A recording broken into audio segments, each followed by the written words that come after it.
มันเกิดหยังขึ้นครับบอสโจได้ออกมาเคลื่อนไหวถึงลาดน้อยอุ๋งอิงสั้นๆแต่มีความหมายลึกซึ้ง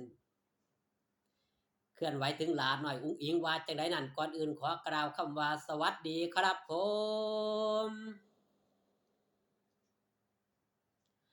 สวัสดีพี่น้องครับป้องปายมิตรหมอแคนแฟนหมอลำยินดีต้อนรับเข้าสู่ช่องไทยซีเกตชาแนล สวัสดีไปยังแฟนคลับ FC ลาดหน่อยอุ้งอิงแฟนคลับ FC สาวหน่อยเพชรบันแพงสู้ขู่สู้คนเด้อครับเด้อมื้อนี้ครับคิวงานสาวหน่อยเพชรบันแพงเล่นอยู่ที่บ้านน้องเม็ก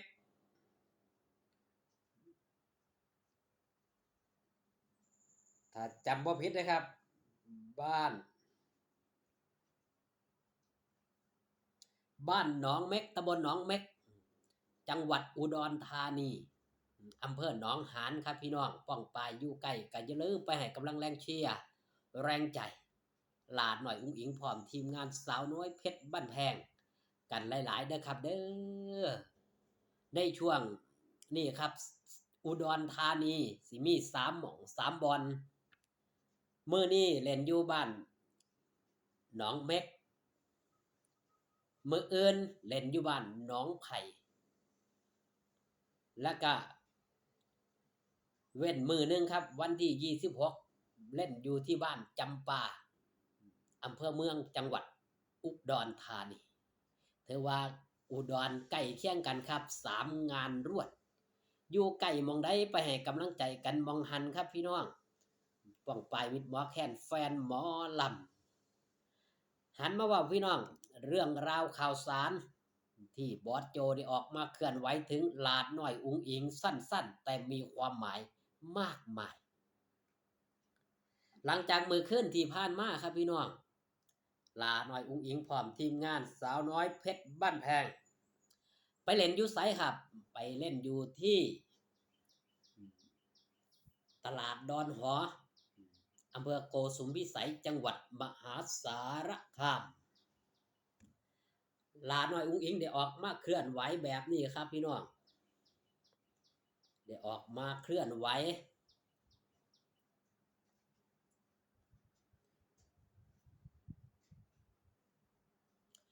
ขอบพระคุณมาลัยจากพ่อแม่ FC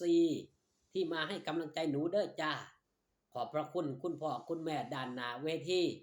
ที่มาให้กำลังใจสาวน้อยเพชรสาวน้อยขอบพระคุณที่ซัพพอร์ตหนูเด้อจ้าเมื่อคืนหนูมีความสุขอีหลีจ้าพ่อแม่ให้การต้อนรับหนูและทีมงานเป็นอย่างดีเลยจ้าขอบพระคุณความหักความแห้งที่มีให้สาวน้อยเด้อจ้าหนูขอบพระคุณผู้อยู่เบื้องหลังของหนูและคนคอยบอกคอยสอนหนูในแต่ละโชว์เด้อจ้าขอบพระคุณพ่อโจแม่นุชพ่อนนท์แม่บีย่าสุภาพและทีมงานผู้บริหารที่มอบโอกาสดีๆให้หนูเด้อจ้าขอบพระคุณที่มอบสิ่งดีๆให้หนูและครอบครัวหนูเด้อจ้าหลาบมีความสุขหลายๆจ้าหักพ่อแม่เด้อจ้าขอบพระคุณมาไล่บ่ว่าจะเป็นพ่อชัดชัยลุงอ้วนชวนคุยพระอาจารย์กีฬาหักพ่อแม่เด้อจ้าบอสโจได้ออกมาเคลื่อนไหวครับฮอดลูกสาวสั้นๆแต่มีความหมายมากมายเมื่อบ่กี่ชั่วโมงที่ผ่านมาได้แชร์โพสต์ของลูกสาวนี่ละขอบพระคุณมาไล่แฟนคลับ FC ออกมาโพสต์แบบไหนครับจ้าคำเดียวสั้นๆแต่มีความหมายลึกซึ้งกินใจแม่นได้จังหวะจังสั่นครับบอสโจเนี่ยเล่าเป็นยังครับเป็นคนที่สะอ่อนลูกสาวมีความหักความแพงให้กับลูกสาวทุ่มเทให้ลูกสาวเต็มร้อย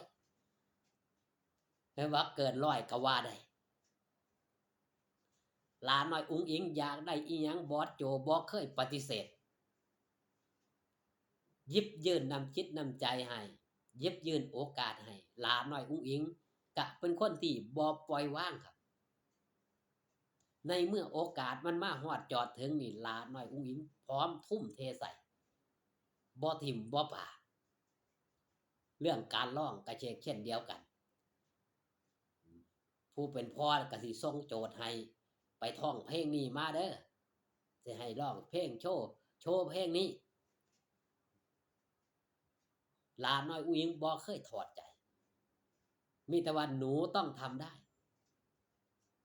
เห็นในช่วงแรกๆบ่ครับดาวจรัสฟ้าเป็นเหตุสังเกตได้ห้องไห้ซื่อๆยังติดหนึ่งมาแรงเรียกว่าติดในมาแรงร้องบ่ได้ณตอนแรกช่วงหลังลาน้อยอุ้งอิงก็แก้ปัญหาได้ร้องได้ด้วยคำว่าบ่ท้อคนอื่นเฮ็ดได้เฮาต้องเฮ็ดได้เช่นเดียวกันทุกสิ่งทุกอย่างครับมันบ่หนีพ้นความพยายามของคนเพิ่นจังว่าความพยายามอยู่ที่ไหนความสำเร็จอยู่ที่นั่นผู้ใดบ่มีความพยายามบ่มีความมุ่งมั่นบ่มีความอดทนผู้นั้นไปไสครับไปพบไปพ้อสิ่งที่จะประสบผลสำเร็จได้ยากอย่างบอสโจกว่าสิมาถึงปัจจุบันนี้ต้องใช้ความอดทนต้องใช้ความอดกลั้นต้องทดสอบต้องทดลองผิดลองถูกมาบ่น้อยกว่าจะมาเป็นหมอลำที่มีผู้ติดตามมากที่สุดมีกระแสนิยมมากที่สุดณยุคปัจจุบันบนโลกโซเชียลก็ถือคำสบประมาทมามากมายหลาน้อยอุ้งอิงก็เช่นเดียวกันครับกว่าจะมาประสบผลสำเร็จนี่บ่แม่นเรื่องง่ายๆณตอนนั้นเข้ามาอายุ16ปีแต่เจออุปสรรคคำเว้าคำจาของคนคำดูถูกเหยียดหยามของคนเว้าง่ายๆดราม่ากว่าสิผ่านจุดนั้นมาถึงณปัจจุบันนี้บ่ธรรมดาเช่นเดียวกันกว่าสิมาเป็นศิลปินที่โด่งดังก็ต้องผ่านการทุกข์ยากลำบากผ่านการเจรไนอย่างช่ำชองขอบคุณพี่น้องครับป้องปายที่เขามาเบิ่งมาแย่งพ่อกันซ่าแน่จักนิดจักหน่อยมาช้ายังดีกว่าไม่มาตามสโลแกนของช่องครับไทยซีเกตชาแนลคลิปนี้ฝากตอนเอาไว้แต่เพียงสำนี้อยู่ดีมีแห้งพ่อกันคลิปหน้าสบายดีครับผม